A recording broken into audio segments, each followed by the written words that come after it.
Crise Algérie-France. Mis sur la touche, Retailleau tente de sauver la face. Alors que le ministre français de l'Intérieur, Bruno Retailleau, semble écarté et temporairement réduit au silence dans la nouvelle voie empruntée en vue de résoudre la crise, il s'est permis de poser des conditions préalables à sa résolution. Retailleau n'a trouvé aucun obstacle moral ou protocolaire à la poursuite de ses provocations, même sous une autre forme, considérant, selon ses dires, qu'il n'y a pas d'issue à la crise sans la libération de l'écrivain Boualem Sansal et l'acceptation de la liste des personnes expulsées du territoire français, malgré l'accord des présidents Abdelmadjid Tebboune et Emmanuel Macron, le jour de l'Aïd, lors d'un appel téléphonique, sur une feuille de route qui ne comprenait que des visites des ministres français des Affaires étrangères et de la Justice, à l'exclusion de leurs collègues de l'Intérieur.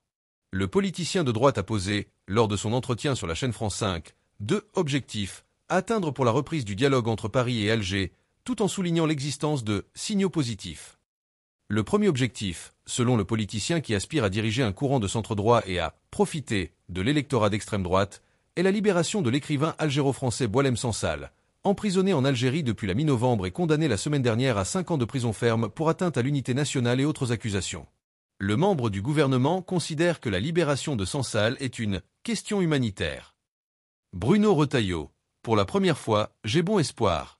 Concernant la situation judiciaire de l'écrivain, ce dernier et le ministère public ont fait appel du jugement, une procédure qui empêche la grâce présidentielle de l'intéressé, jusqu'à ce que l'appel soit examiné et qu'il n'y ait pas de pourvoi en cassation de la part de l'intéressé ou du ministère public concernant la décision attendue de la chambre pénale. La deuxième condition pour la reprise du dialogue, selon Retailleau, concerne l'acceptation par Alger d'accueillir les ressortissants algériens faisant l'objet d'une obligation de quitter le territoire français, OQTF.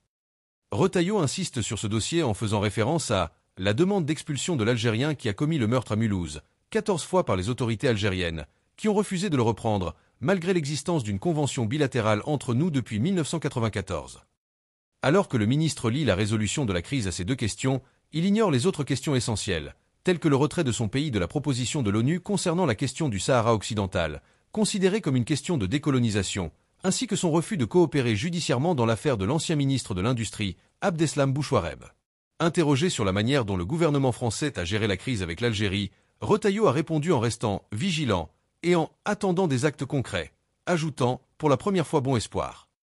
Bien qu'il n'ait pas été mentionné dans le communiqué conjoint après l'appel téléphonique entre Tebboune et Macron, le ministre affirme qu'il est toujours impliqué et qu'il n'a pas été exclu de la gestion de la crise avec l'Algérie. Merci de bien vouloir vous abonner et de cliquer sur j'aime.